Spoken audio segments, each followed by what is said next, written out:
اور جو بچہ نافرمان ہے اس کو بھول جائیں. آج سارا دن نا اللہ کی رحمت کا ذکر کریں کہ اللہ بڑا ہی کریم ہے, اس کے فضل کا ذکر کریں. ایک کاروبار ہی نہیں نا چلتا, پیر تو چلتے ہیں نا اللہ کے فضل سے, زبان تو چلتی ہے نا, ہاتھ آنکھیں یہ سارا کچھ چل رہا ہے نا. جو شے نہیں نہ چل رہی اس کو آج چھوڑ دے, مہربانی کریں. جو ساری چل رہی ہیں اس پر تو اللہ کی رحمت کا اظہار کریں, اس پر تو غور فرمائیں. حضرت عمر کا زمانہ تھا, ایک نوجوان صحابی کا بیٹا مسجد جایا کرتا تھا, بڑا نیک تھا. ایک عورت اس کو اپنی طرف بلانے لگی, لبھانے لگی. نوجوان تھا, ایک دن دل آ ہی گیا بی بی پہ. عشاء کی نماز پڑھ کے اس کے گھر کی طرف جا رہا تھا کہ کسی قاری صاحب نے آیت پڑھ دی, والی من خاف مقام ربہ جنتان, جو اللہ کے سامنے کھڑے ہونے سے ڈرے گا رب 2 جنتیں عطا کرے. یہ آیت کیا سنی کہ نوجوان بے ہوش ہو کے گرا.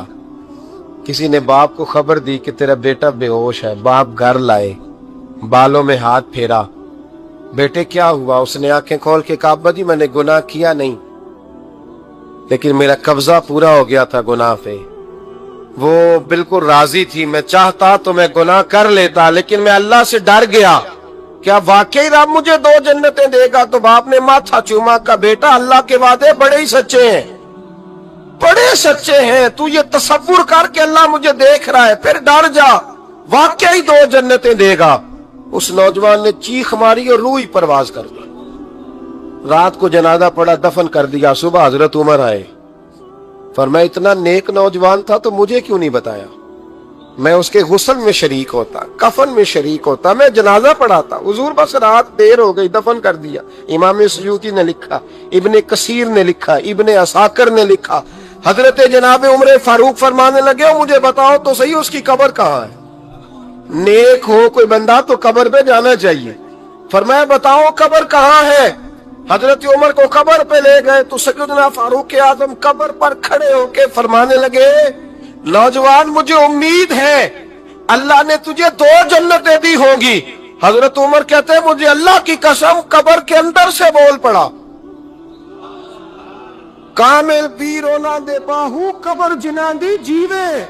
قبر کے اندر سے بول پڑا, کہنے لگا عمر امید والی بات نہیں, میرے رب کے وعدے بڑے سچے ہیں, اس نے واقعی مجھے 2 جنتیں عطا فرمائی, اس نے واقعی 2 جنتیں دی ہیں.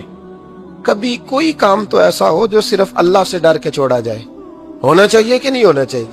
آپ یقین کریں بچوں سے ڈر کے ہم نے بڑے کام چھوڑ دیے, بھائیوں سے ڈر کے چھوڑ دیے, دنیا داروں سے ڈر کے چھوڑ دیے.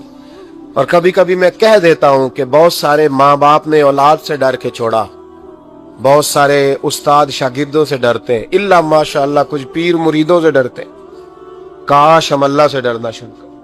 جب رب سے ڈرو گے پھر کسی اور سے نہیں ڈرو گے. اللہ کا خوف سنوارتا ہے, سجاتا ہے, یہ ذہن بنائیں. حضرت سیدنا عبداللہ ابن عمر رضی اللہ تعالیٰ عنہ کر رہا تھا تو صحرا میں کھانا کھانے کے لیے بیٹھا. ایک چرواہا بکریاں چرا رہا تھا, میں نے دعوت دی روٹی کھا لو, کہنے لگا میں نے روزہ رکھا ہے.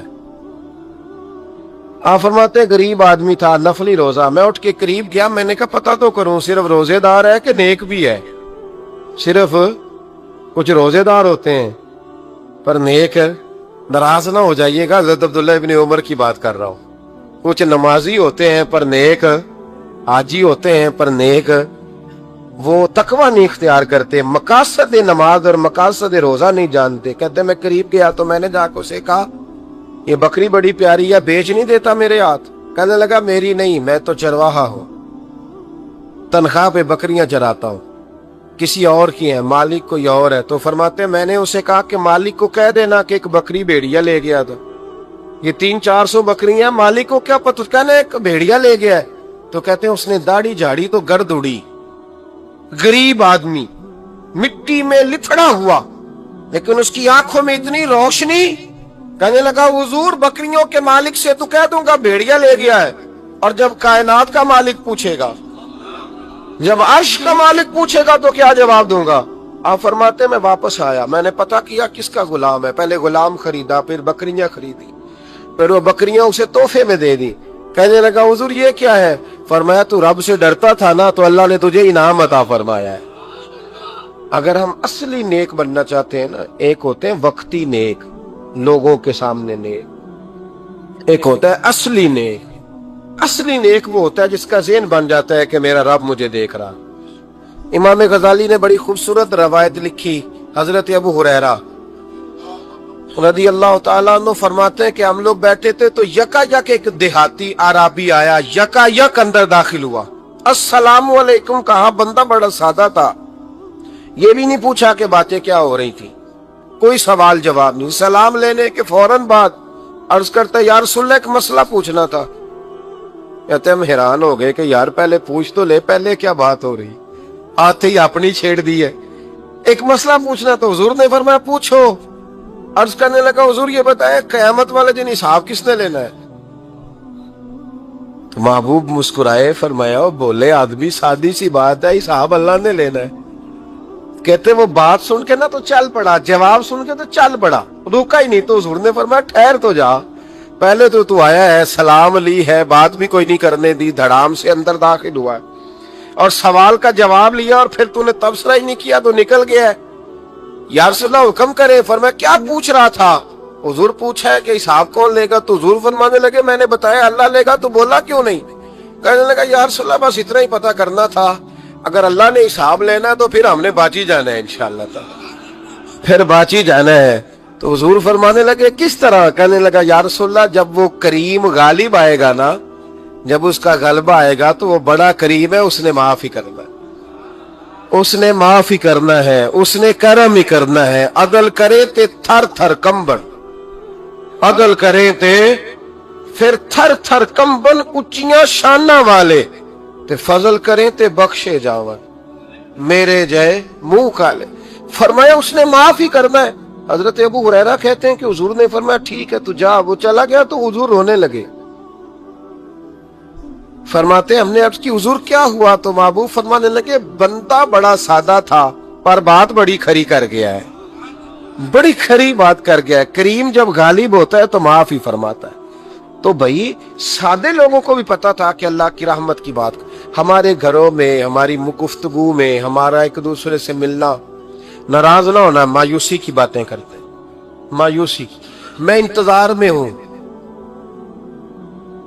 میں انتظار میں ہوں کہ کوئی بندہ مجھے ملے اور آ کے کہے میں بڑا راضی ہوں، بتائے اللہ کا شکر کیسے کرے گا۔ میں انتظار میں ہوں، اتنے سالوں میں مجھے بندہ کوئی نہیں ملا، جو ملا اس نے یہی کہا پریشان بڑا ہوں دعا کر دے، بڑی اذیت ہے، سب سے زیادہ میں ہی تنگ ہوں، کچھ کرے، کوئی وظیفہ بتائیں، کوئی تعویذ دیں، کوئی ملے نا یار، کوئی ملے، کوئی کہے کہ الحمدللہ تعالی۔ حضرت سفیان ثوری دعا مانگ رہے تھے، یا اللہ راضی ہو جا، یا اللہ راضی ہو جا، یا اللہ راضی ہو جا، دعا مانگ رہے تھے۔ بی بی رابعہ بصری پردے کے پیچھے بیٹھی تھی، جب دعا لمبی ہو گئی تو کہنے لگی سفیان بس کر، کوئی اگلا لفظ بھی بول، بس کر۔ آپ فرمانے لگے تجھے کیا ہوا؟ تو کہنے لگی تو کب سے کہہ رہا یا اللہ راضی ہو جا، یا اللہ راضی ہو جا، پہلے اپنے دل پہ ہاتھ رکھ کے بتا تو اللہ سے راضی ہے؟ تو راضی ہے اللہ سے؟ تو روز نہیں کہتا پیسے نہیں ہے میرے پاس مجھے دے؟ تو روز نہیں کہتا یا اللہ فلانی چیز کوئی نہیں دے، اے اللہ فلاں کو دے دیا مجھے کیوں نہیں دیتا معاذ اللہ؟ تو روز شکوے نہیں کرتا؟ فرمایا پہلے تو راضی ہو جا۔ ترمذی شریف کی حدیث ہے، میرے نبی کریم علیہ السلام نے فرمایا تم اللہ کے دیے ہوئے تھوڑے رزق پہ راضی ہو جاؤ، اللہ تمہاری تھوڑی عبادت سے راضی ہو جائے۔ دیکھیں نا امام حسین کا آخری جملہ کیا ہے؟